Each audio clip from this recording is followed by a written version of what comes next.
Hello, Staxo here, and I'm currently challenger in NA best known for one-tricking Bonkey Kong.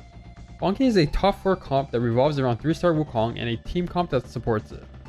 It's a comp that does extremely well into most physical comps. The beauty of Bonkey is that it is extremely flexible. The only unit you really need is 3-star Wukong, unlike most comps where you have to run a lot of specific units. This leaves a lot of room open for you to adjust your comps based on your lobby and what units you hit during your rolldowns.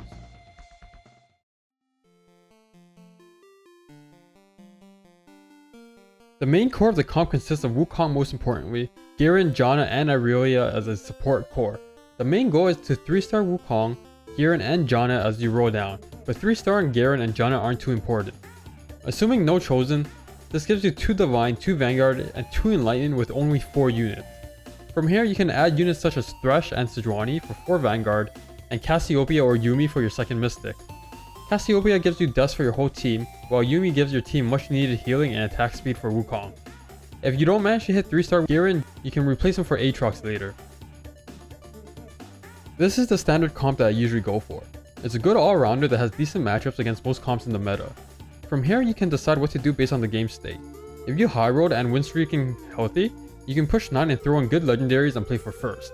If you're close to death, you can stay level 7 or 8 and play strongest board and hope for a top 4. You can consider switching out Irelia and Lux as well, if you're not stacking Janna, and then later in the game you can add Ezreal for Dazzler and the amazing utility from his ults. There are a few variations depending on what items and chosen units that you hit.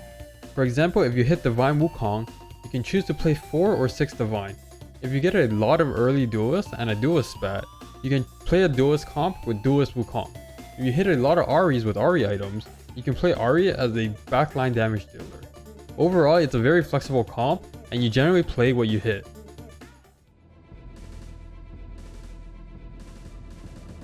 Another great aspect of this comp is that you could practically use any item.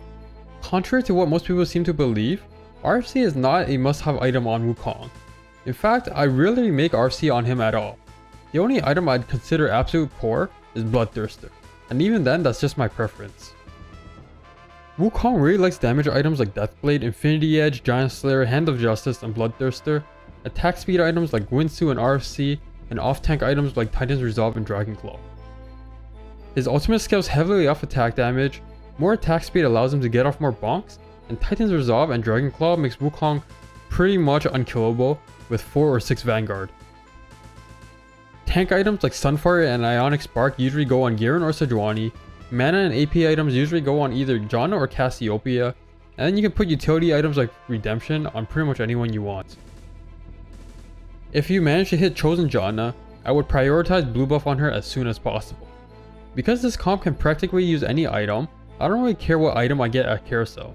In fact, I usually try and go for Wukong with a usable item. Otherwise, I generally prioritize Sword, Bow, and then Chain. If I hit Chosen Janna, I prioritize Tear for blue buff in the following Carousel rounds.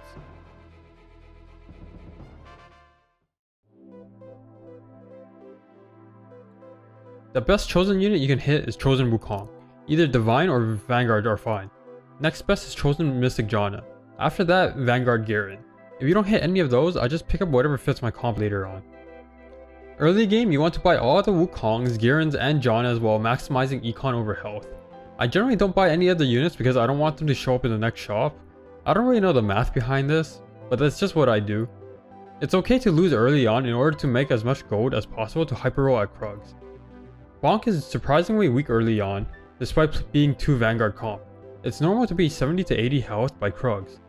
Items I generally slam are Sunfire on Garen and Bloodthirster on Wukong. I like to greed my other items at this point because you are most likely lose streaking anyways, and it's nice to have item options to counter the lobby. At 3-1 after Krugs, hyper roll to 3-star Wukong, Garen, and Janna, and pick up any stray Thresh and Irelia. Most games you won't be given an appropriate chosen by Krugs, and that's why you hyper roll at this point. At level 4, you have a 40% chance to hit a 1-cost chosen, and a 60% chance to hit a 2-cost chosen. Hyper rolling in this comp gives the best chance to roll a good chosen, as well as the highest chance at hitting Wukong, Garen, and Janna. During stage 3, you should be fairly strong after rolling down. If you manage to hit your 3 stars, you should win spree late into stage 4 and just play the game normally from there. If you don't manage to hit your units, you should be relatively close. Econ up back to 4-1, and then roll your remaining Wukongs. If you hit, econ up and level up and then try top 4 from here. If you didn't, try your hardest to top 4 and then go next. Stage 5 is when your comp starts to fall off. It's at this point of the game where you have to decide whether you are playing for top 4 or first and adjust your comp accordingly.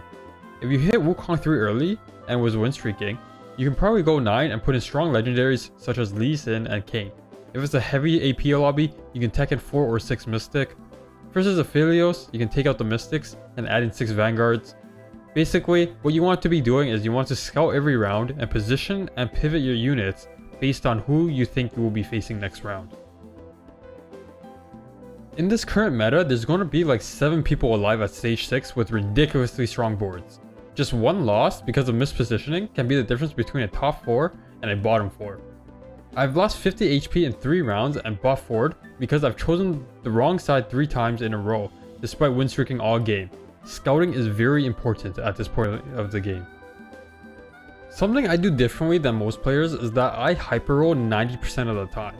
Hyper roll refers to rolling all your gold at 3-1 in order to maximize hitting 1 cost at the expense of econ. It's a strategy that fell off near the beginning of set 3.5 when people started to slow roll rather than hyper roll. I don't really know the math behind hyper rolling and slow rolling. My thought process for hyper rolling is that because this comp is strongest mid game, I want to spike as soon as possible and streak into the late game with a health lead. I feel you spike too slowly, slow rolling, and you take unnecessary damage during stage 3 until you hit your 3 stars.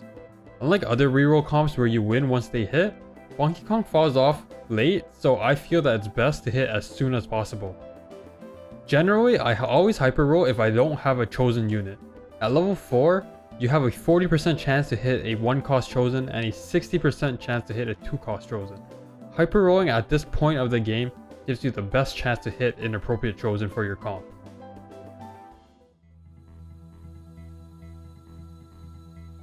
There are just some comps that you never win based on my experience. The first one being Vanguard Mystic Ahri. You're just never able to kill their front line fast enough before Ahri just one-shots your entire team. It doesn't even matter if you have 4 Mystic, an Ahri with 2 Jewel Gauntlets will just one-shot your team regardless. Your best bet is to stack a level 2 Kayn and pray he kills everything before your whole team dies. Against Shade Zed, it's also unwinnable. Shade glitches out the Wukong ult. He loses the mana and just freezes. The only thing you could do is stack a Sidrani and Aatrox and hope they stun the Zed after his QSS wears off before he kills your whole team. Against Aphelios, it's pretty much an insta-win if you put in 6 Vanguard. The only way you lose to Aphelios is if he has Giant Slayer or Last Whisper instead of QSS, or he's just Omega capped at level 9 with like a million legendaries. Against everything else, I would say it's pretty situational. It really depends on the relative strength between your board and their boards. In general, I would say Bonkey Kong has a better edge against most of the meta comps, but again, it really depends on how strong they are compared to how strong you are at that point in time.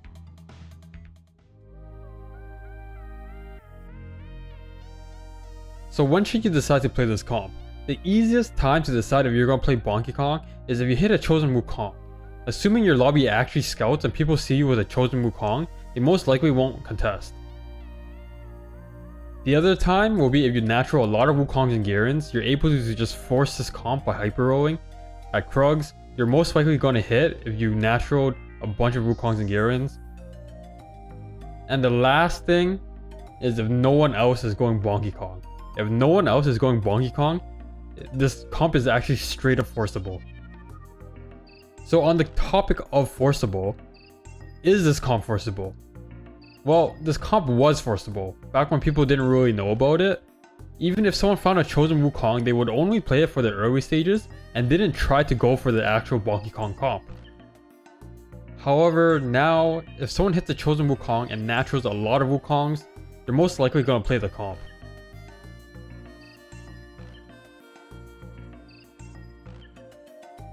In terms of positioning, I like to position Wukong either top right or top left from stages 3 to 4, and everyone else in a line towards the middle. During this point of time, Wukong is extremely tanky, and is able to be frontlined. When everyone else starts to spike late game, a Kalista or an Ashe will laser down the Wukong very quickly if he's focused down. When that happens, I generally move the Wukong to the second line and move Irelia or Cassiopeia into his spot. To summarize, Bonkey Kong is a strong comp that is pretty good to top 4 with it forced. It's possible to win with it if you manage to hit Wukong 3 early and manage to win streak into the late game and transition into strong legendaries. It does well into physical comps and loses versus tankier AP comps. Overall, it's a very fun build to play, and while it's not an S tier comp, I would consider it a decent option for climbing. Thanks so much for watching, and I'll see you guys next time.